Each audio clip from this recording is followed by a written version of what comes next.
Buenos días, tardes o noches a todos y todas. Mi nombre es Valentín Velázquez y en la clase de hoy hablaremos acerca de la anatomía de la fosa del codo o fosa ulnar.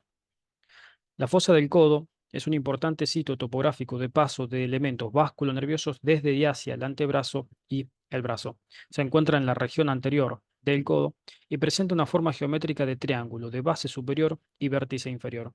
La base del triángulo está representada por una línea imaginaria que se proyecta sobre los dos epicóndilos, el lateral y el medial, antiguamente epitróclea, mientras que el vértice está dado por la unión equidistante de esa base a través de estas líneas, en donde el punto que representa el vértice está formado por la tuberosidad bicipital del radio o tuberosidad del radio, simplemente con la inserción del tendón del bíceps, el tendón bicipital.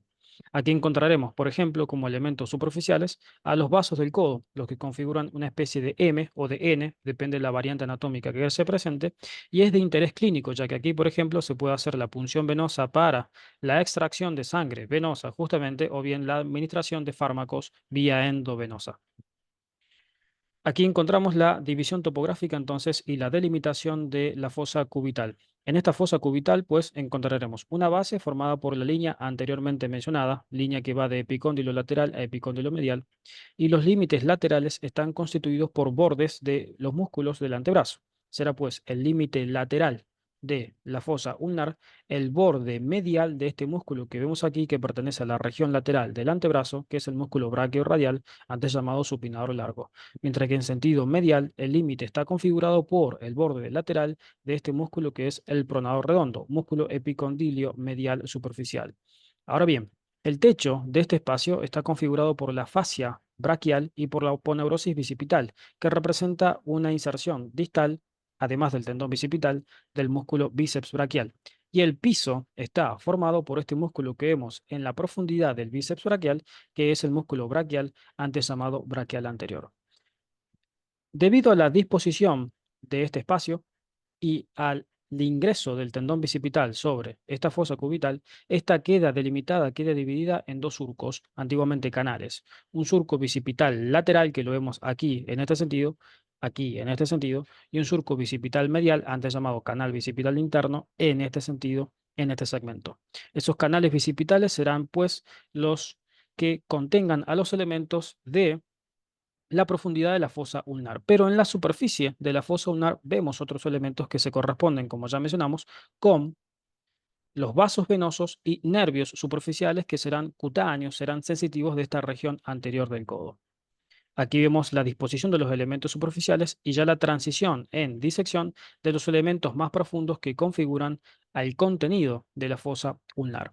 Pasaremos pues a describir el contenido superficial de la fosa ulnar, empezando por los elementos venosos. Aquí nos encontramos con la configuración de las venas que se encuentran en la región anterior del codo. Y estas venas generalmente presentan una disposición que se asemeja a una M, y esto es lo que se denomina como M venosa del codo. La M venosa del codo, presente en la mayoría de la población, es la variante anatómica más frecuente, en el 38,7% de los casos, en un estudio realizado en el país de Chile, está formada por la siguiente manera. Tenemos en principio una vena que es la vena mediana antebraquial o vena mediana del antebrazo.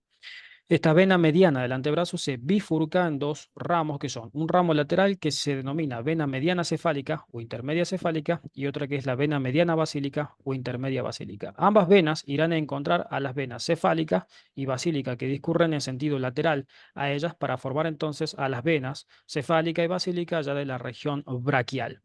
Antes de dar entonces estos ramos de bifurcación, la vena mediana del antebrazo deja un ramo perforante que es la vena comunicante del codo, que permite la comunicación anastomótica entre el sistema de drenaje venoso superficial y profundo del miembro superior. Esto se encuentra presente en el 38,7% de los casos, es el tipo 1 de las variantes de las venas de la región del codo.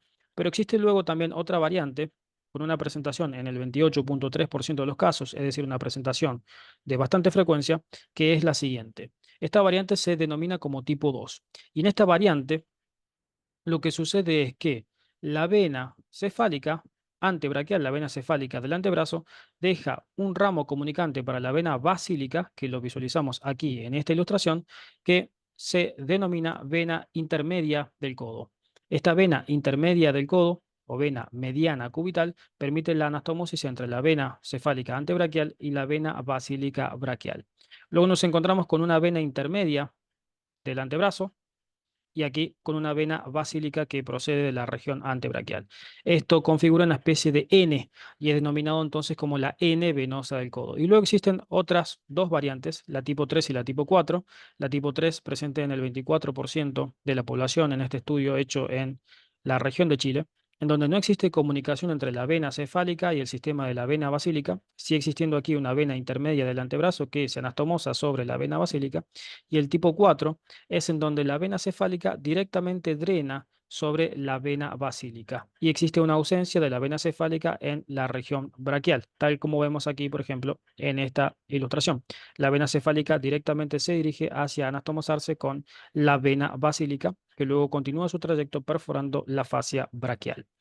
Ahora bien, el contenido superficial de esta fosa ulnar, fosa del codo, también está constituido por nervios superficiales que son cutáneos y cumplen función sensitiva, tales como por ejemplo los ramos cutáneos del nervio músculo cutáneo, los nervios cutáneos laterales del antebrazo, así también por los ramos del nervio cutáneo medial del antebrazo, que presenta un ramo anterior que cruza medialmente a la vena basílica y presenta a su vez también un ramo posterior que cruza así también a esta misma vena basílica. En otras variantes anatómicas, en otras disecciones, se ha encontrado que ambos ramos anterior y posterior se encuentran posteriores a esta vena que mencionamos, que es la vena basílica. Con lo cual, aquí tenemos entonces finalizados los elementos que configuran parte de el contenido superficial de la fosa ulnar. Formando entonces parte de el contenido superficial del surco bicipital lateral, tenemos a la vena cefálica antebraquial, a la vena intermedia cefálica o vena mediana cefálica y parte del inicio ya de la vena cefálica. También tenemos a los ramos cutáneos del nervio músculo cutáneo, el nervio cutáneo lateral del brazo. Se puede encontrar algunas veces al nervio cutáneo posterior del antebrazo, que es un ramo sensitivo del nervio radial, y a nodos linfáticos superficiales. Como contenido del surco bicipital medial, antes llamado canal bicipital interno, tendremos a la vena comunicante del codo, a la vena intermedia basílica, al inicio de la vena basílica ya braquial y a los ramos cutáneos del nervio cutáneo medial del antebrazo, nervio cutáneo antebraquial medial. Pasamos ahora a hablar del contenido profundo. El contenido profundo, a su vez, también se encuentra dividido en esos surcos mencionados como surco bicipital lateral y surco bicipital medial. En esta ilustración nos encontramos con el bíceps disecado y el músculo braquial en su superficie. Acá vemos a la presencia del tendón bicipital que divide y segmenta en surco bicipital medial y surco bicipital lateral. Iniciaremos con el surco bicipital lateral. El surco bicipital lateral tiene como contenido A, en principio, el nervio radial y sus ramos de bifurcación terminal. Aquí el nervio radial deja algunos ramos musculares que se pierden en los músculos epicondilios laterales de la región lateral del antebrazo y deja a su vez un ramo superficial que es sensitivo, que se hace satélite del músculo brachiorradial, del músculo supinador largo antiguamente, que aquí lo podemos ver, este es el ramo superficial del nervio radial, pero deja allí también un ramo profundo. Este ramo profundo que lo visualizamos en esta ilustración es un ramo posterior de función motora que se encarga de inervar a los músculos de la región antebraquial y tiene la característica de pasar a través de un ojal denominado antiguamente con su epónimo como arcada de Frosé, que se dibuja entre los fascículos de formación del músculo supinador, antes llamado supinador corto. Aquí lo identificamos claramente. A su vez, también como contenido profundo del surco bicipital lateral, nos encontramos con los vasos radiales, vasos recurrentes radiales. Como visualizamos aquí, vemos a la arteria braquial dando a la arteria radial en sentido lateral y aquí a la arteria radial recurrente o arteria recurrente radial que se irá a anastomosar a la altura epicondilia lateral con el vaso homólogo procedente de la arteria braquial profunda para formar el circuito periepicondilio lateral. Aquí lo podemos identificar claramente. Esos elementos configuran pues a el contenido del surco bicipital lateral. Lógicamente, la arteria va acompañada de sus dos venas satélites. En sentido medial, medial al tendón bicipital, tenemos al surco bicipital medial.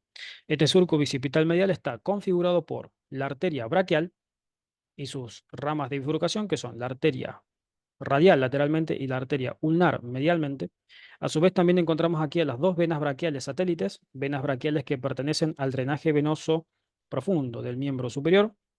Aquí, desde el punto de vista de los vasos, también encontramos a el tronco de las arterias cubitales, arterias recurrentes colaterales cubitales, perdón, arterias eh, recurrentes cubitales anterior y posterior. Y luego encontramos aquí al nervio mediano.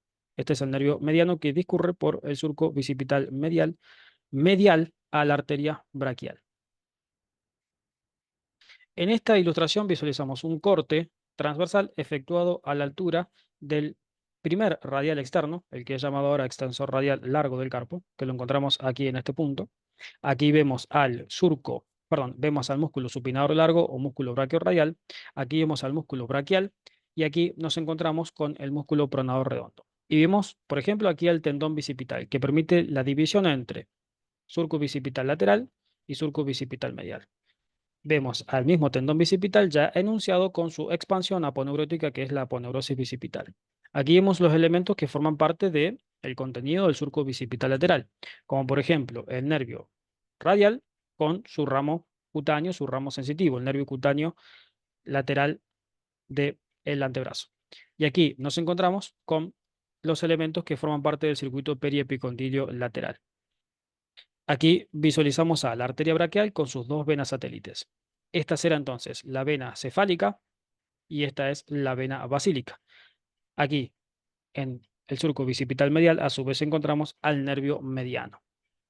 En esta ilustración nos encontramos con una variante anatómica que se corresponde con una bifurcación prematura de la arteria braquial, en donde se da esta bifurcación en la unión del tercio distal con el tercio medio de la diáfisis humeral, y lo cual da una arteria ulnar que pasa por una arcada llamada arcada de Struthers, formada por esta cresta, que es la cresta supraepicondilia, y luego un ligamento que se dirige hacia el epicóndilo, y esta arteria que visualizamos aquí, que es la arteria radial.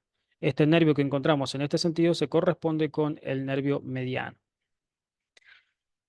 Como variantes anatómicas que podemos encontrar aquí, importantes, nos encontramos con la arteria ulnar superficial. La arteria ulnar superficial, aquí delimitada y aquí delimitada y marcada, es una variante anatómica que se puede considerar como una anomalía en la cual la arteria braquial deja este ramo antes de dar, perdón, posterior a dar el tronco de las arterias interóseas y la arteria radial a esta arteria que es la ulnar superficial. Se caracteriza entonces la arteria ulnar superficial por situarse debajo de la fascia superficial, es decir, es subfacial, pero por encima de los músculos epicondilios mediales superficiales, ejemplo, el pronador redondo, el flexor radial del carpo, antes llamado palmar mayor, el músculo palmar largo, antes llamado palmar menor, y el músculo flexor cubital del carpo, antes llamado cubital anterior. Y discurre entonces en este sentido inferior, teniendo cuatro segmentos para su descripción anatómica, en el cual, en el número 4 se hace esta satélite del músculo cubital anterior o flexor cubital del carpo, llegando hacia la región carpiana, pero situándose anteriormente, es decir, superficialmente, a este músculo flexor cubital del carpo. Es de interés el conocimiento de esta variante anatómica de baja incidencia, se describe hasta en un 7% de los casos, debido a que, por ejemplo, se puede confundir este vaso arterial con un vaso venoso e inyectar un medicamento que debería ir vía endovenosa en el sistema arterial. Muy bien, pues eso ha sido todo entonces con respecto a la clase del día de hoy. Espero que les haya gustado y servido y nos veremos en el siguiente video. Saludos.